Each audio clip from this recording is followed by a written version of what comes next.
Dear students, मैं विश्व ब्रह्मा गुप्ता, सह आचार्य अर्थशास्त्र, राजकीय डूंगर महाविद्यालय बीकानेर, राजस्थान से। विद्यार्थियों, हम पिछली क्लास में कर रहे थे क्रॉपिंग पैटर्न, फसलों का स्वरूप या ढांचा, जिसके अंतर्गत हमने फसलों के 3 प्रकार देखे थे: खाद्यान्न फसलें, अखाद्यान्न या व्यापारिक फसलें और अन्य फसलें। अब हम ले रहे हैं फसलों के स्वरूप के निर्धारक तत्व, डिटर्मिनेंट्स ऑफ क्रॉपिंग पैटर्न। किसी भी देश में फसलों का स्वरूप अनेक तत्वों से प्रभावित होता है। सबसे पहले जो तत्व प्रभावित करता है वह है भौतिक, प्राकृतिक तत्व, जिसको हम कह सकते हैं इंग्लिश में फिजिकल फैक्टर्स। इसके अंतर्गत मिट्टी की प्रकृति, जलवायु, वर्षा आदि तत्व आते हैं।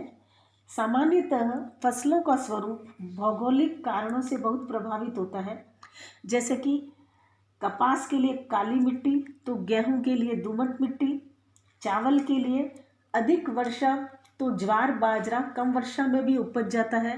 यही कारण है कि उत्तर प्रदेश और मैदानी क्षेत्रों में चावल, गेहूं आदि फसलों की प्रधानता होती है, तो अधिक वर्षा वाले क्षेत्र में चावल, गन्ना, जूट आदि बोया जाता है। दूसरा जो तत्व है वह है आर्थिक तत्व, इकोनॉमिक फैक्टर्स। आर्थिक तत्वों के अंतर्गत हम मूल्य में परिवर्तन, लाभ की आशा, खेत का आकार, इनपुट्स की सप्लाई, इन चीज़ों को हम शामिल करते हैं। ये आर्थिक कारण फसलों के स्वरूप में परिवर्तन लाने के प्रभावी तत्व हैं। कृषि पदार्थों के मूल्य में परिवर्तन करके किसानों को अधिक मूल्य वाली फसलों के उत्पादन की प्रेरणा दी जाती है, तथा जिन पदार्थों के मूल्य गिरते हैं उनका जो है उनका उत्पादन कम होता है या उनका क्षेत्र कम होता है। इस तरह से मूल्य परिवर्तन और फसलों के ढांचे में घनिष्ठ संबंध होता है। इसके अलावा अधिक लाभ की आशा भी किसानों में फसलों के स्वरूप परिवर्तन का प्रभावी घटक होता है। किसान को प्रति एकड़ फसल से प्राप्त होने वाला सापेक्षिक लाभ जितना अधिक होगा, उतनी ही वह उस फसल को ज़्यादा बोएगा और उन फसलों के क्षेत्र में कमी करेगा जिनमें प्रति एकड़ सापेक्षिक लाभ कम होने की संभावना है। इसके अलावा खेत का आकार कैसा है उस पर भी फसलों का स्वरूप निर्भर करता है। छोटे छोटे खेतों में प्रायः खाद्यान्न ही बोने की प्रवृत्ति पाई जाती है, जबकि बड़े खेतों में प्रायः व्यापारिक फसलें बोई जाती हैं। इसके अलावा भूमि व्यवस्था कैसी है यह भी फसलों के ढांचे को निर्धारित करती है। जब किसान स्वयं अपनी भूमि का मालिक होता है तो वो फसलों का वह स्वरूप अपनाता है जो प्रति एकड़ सर्वाधिक लाभप्रद होता है। किंतु बटाई प्रथा के अंतर्गत किसान वे फसलें बोता है जैसा कि उससे भूस्वामी चाहते हैं। इसके अलावा इनपुट्स की सप्लाई या आदानों की पूर्ति भी फसल के स्वरूप को प्रभावित करती है।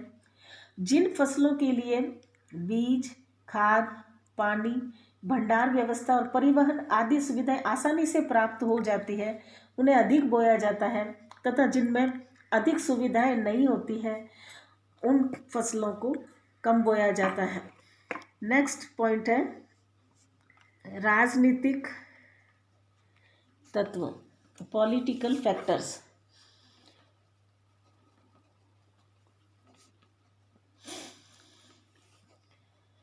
सरकार अपनी नीति से फसलों के स्वरूप को भी परिवर्तित कर सकती है। जब सरकार चाहती है कि खाद्यान्न फसलों का विस्तार रुक जाए तो वह अनेक रुकावटें डालकर या कर लगाकर उनके विस्तार को रोक सकती है।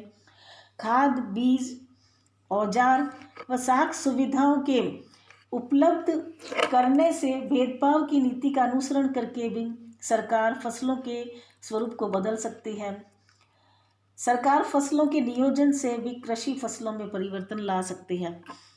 नेक्स्ट पॉइंट है तकनीकी घटक यानी कि टेक्नोलॉजिकल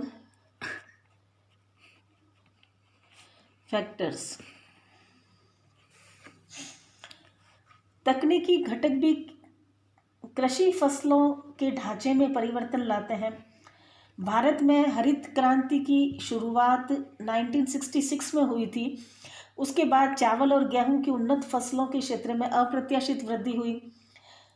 जहां 1970-71 में चावल, मक्का, ज्वार, बाजरा और गेहूं आदि के अंतर्गत अधिक उपज देने वाली फसलों का क्षेत्र केवल 154 लाख हेक्टेयर था, वहां यह 90-91 में अधिक उपज देने वाली इन फसलों का क्षेत्र बढ़कर 650 लाख हेक्टेयर और 2013-14 में यह 1000 लाख हेक्टेयर होने का अनुमान लगाया गया। नेक्स्ट पॉइंट है सामाजिक एवं ऐतिहासिक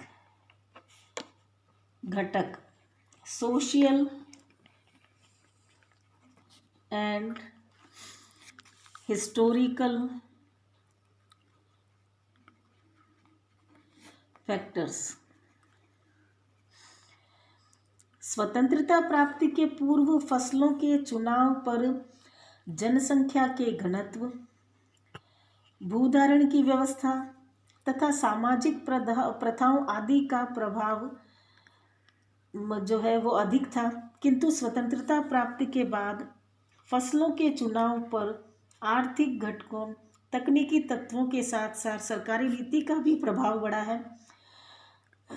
अभी भी कुछ किसान अपनी सभी प्रकार की आवश्यकताओं की पूर्ति के लिए सभी फसलें बोते हैं, किंतु अब यह प्रवृत्ति घटने लगी है। जहां पहले खाद्यान्न फसलों की अधिक प्रधानता होती थी, अब व्यापारिक फसलों के क्षेत्र में भी काफ़ी वृद्धि होने लगी है। तो फसलों का जो स्वरूप है उसमें विभिन्न घटकों के कारण परिवर्तन आता रहता है।